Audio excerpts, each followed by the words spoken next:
जिस गांव से लोग पहलवानी सीखते हैं वहां एक लड़का दिमाग से जुर्म का बादशाह बना। सुनील, जिसे दुनिया काला जठेरी के नाम से जानती है। हरियाणा की मिट्टी से निकला ये नाम दिल्ली की गलियों में खौफ बन गया। जेल में बैठकर शूटर्स चलवाए, पुलिस को नचवाया। कहानी है उस गैंगस्टर की जिसने सिस्टम को भी चैलेंज कर दिया। हरियाणा के सोनीपत जिले का एक छोटा सा गांव जठेडी, वहीं से निकला एक सीधा साधा लड़का सुनील।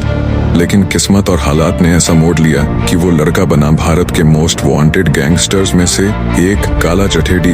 बचपन में पहलवानी का शौक, कॉलेज में बॉडी बिल्डिंग, लेकिन जल्द ही जुड़ गया लोकल बदमाशों से। पहली गिरफ्तारी हुई छोटी सी रंगदारी के केस में, लेकिन जेल ने उसे बदला। वहां उसने सीखा जुर्म सिर्फ ताकत से नहीं दिमाग से चलता है।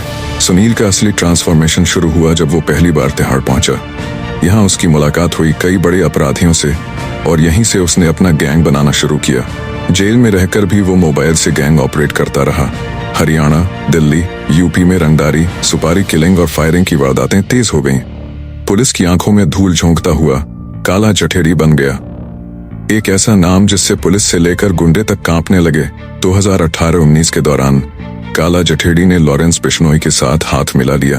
दोनों गैंग मिलकर करोड़ों की रंगदारी वसूलते, शूटर्स का नेटवर्क तैयार करते। पंजाब, हरियाणा, दिल्ली में उनका नाम छा गया। दोनों ने मिलकर एक सुपारी नेटवर्क बनाया जिसमें कॉलेज से निकले लड़कों को शूटर बनाया जाता। सिर्फ एक कॉल पर गोली चलती थी और डर का बाजार फैलता जाता। 2020 में काला जठेडी और नीरज बवाना का गठबंधन हुआ, टिल्लू गैंग और जितेंद्र गोगी गैंग को खत्म करने के लिए। एक के बाद एक शूटआउट्स। हैरानी की बात यह थी कि ये सारी प्लानिंग जेल के अंदर से हो रही थी। जेल से भी काला जठेडी सोशल मीडिया पर धमकियां देता, नए लड़कों को जोड़ता और दुश्मनों को खत्म करता। 2021 में काला जठेडी पुलिस कस्टडी से फरार हो गया और फिर 2 महीने तक लुका छिपी का खेल चला। इस दौरान वो अपनी गर्लफ्रेंड अनु डबास के साथ छिपा रहा। उसने फर्जी आईडी, फर्जी गाड़ियों और नकली पासपोर्ट तक का इस्तेमाल किया, लेकिन आखिरकार स्पेशल सेल ने उसे दिल्ली से पकड़ लिया। उस पर पहले से 25 केस दर्ज थे, किडनैपिंग, मर्डर, एक्सटॉर्शन और टेरर एक्ट तक। आज भी काला जठेडी जेल में है, लेकिन उसका नेटवर्क कमजोर नहीं पड़ा। लॉरेंस, बवाना और जठेडी की तिकड़ी अब भी सोशल मीडिया के जरिए डर बनाकर रखती है। नए शूटर्स, नए नाम, लेकिन ऑपरेशन वही पुराना, डर और पैसा। काला जठेडी का नाम अब सिर्फ पुलिस रिकॉर्ड में नहीं, बल्कि आम लोगों के जुबान पर भी है।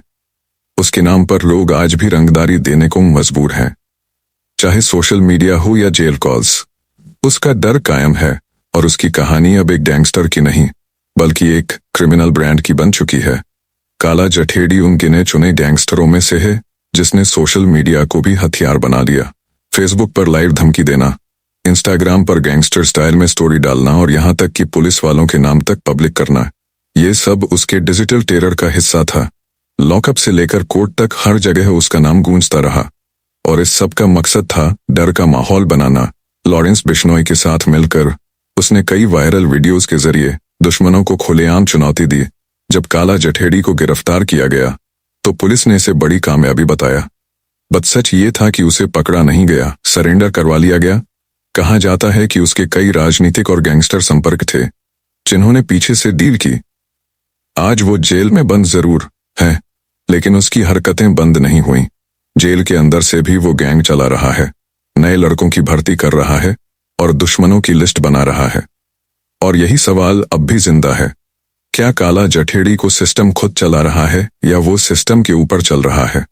काला जठेडी भले ही सलाखों के पीछे हो, लेकिन उसका नेटवर्क अब भी जिंदा है। पुलिस रिपोर्ट्स बताती हैं कि जेल में उसका खुद का सिस्टम है, मोबाइल, इंटरनेट, टास्क लिस्ट और शूटर्स का डेटा तक।